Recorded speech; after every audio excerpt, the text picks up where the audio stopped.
Ассалаумағалейкум. Тарихы тереңнен бастап алатын киелі Тараз шаһарының тұрғындары. Эфирде қаламыздың тыныс тіршілігінен сыр шертетін Тараз KZ хабары. Оның жүргізушісі мен Берік Жұмабайұлы. Бүгінгі санынан көретіндеріңіз. Халық жазушысы Шерхан Мұртазаның 80 жылдық мерейтойы толассыз әлі аталып өтуде. Футболдан Премьер-лига командалар арасындағы кезекті ел чемпионатында тараздықта 4-ші орынға тұрақтап Европа ойынына жолдама алды.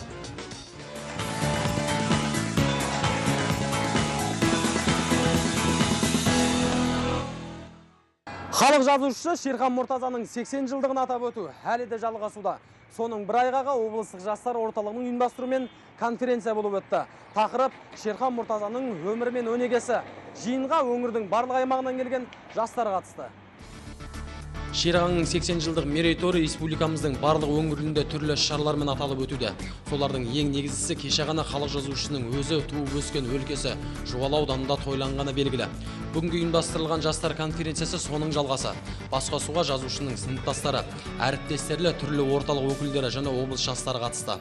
Арнау оқылып, балалық шағы шығармашылығы мен ұрпақ тәрбиелеудегі қосқан үлесі туралы сөз болды. Көптеген конференцияның өтіп жатқан жалпы жастар жағын өте қуантады. Себебі бұл іс-шаралар науқандық емес екенін көрсетіп отыр. Яғни Шерхан Мұртаза ағамыздың шығармашылығы бұл тек оның туған күніне дейінгі немесе туған күнінен кейінгі сияқты тойлауларда ғана емес. Бұл біз жалпы жастарға әлі Шерхан ағамыздың өнегесі мен өмір жайында көп үлгі бере аламыз деген сөз. Іс-шара халық жазушысы, қоғам қайраткері Шерхан Мұртазаның шығармашылығын, өмірі мен өнегесін жастарға үлгі ету, мол мұрасын дәріптеп, жастарға жеткізу мақсатында ұйымдастырылған. Конференцияда үлкенде, кішіде жарыс сөзге шығып, жазушы туралы білгендері мен түйгендерін ортаға салды. Баяғыда интернетте бірде жатқанның өзінде де бала кезімізде сол сезілетін. Өйткені біз онымен тете баладай өстік. Бірге құлынтайдай тебісті бірге жүріп, сонда сол кездің өзді сезілетін. Ал Шерхан соның жазушылық жолға түсіп, шығармаларының бәрін шындықты айтып, батыл сөйлейтін адам болды.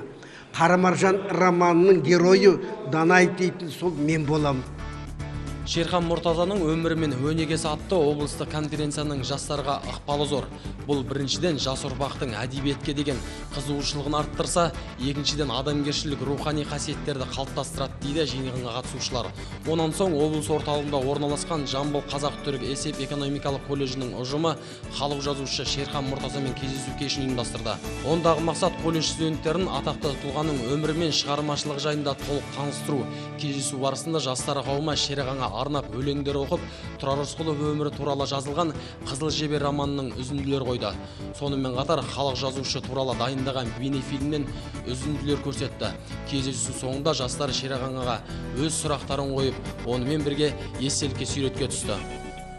Осы кісінің шығармалары арқылы патриоттық, отаншылдық тәрбие беру мақсатында шындықтың шырайы Шерхан деген атты кеш өткізіп отырмыз. Кеште Шерхан ағамыздың өзі келіп қатысып, бізге жастарымызға тағылымды, тәлімді тәрбие беру мақсатында көптеген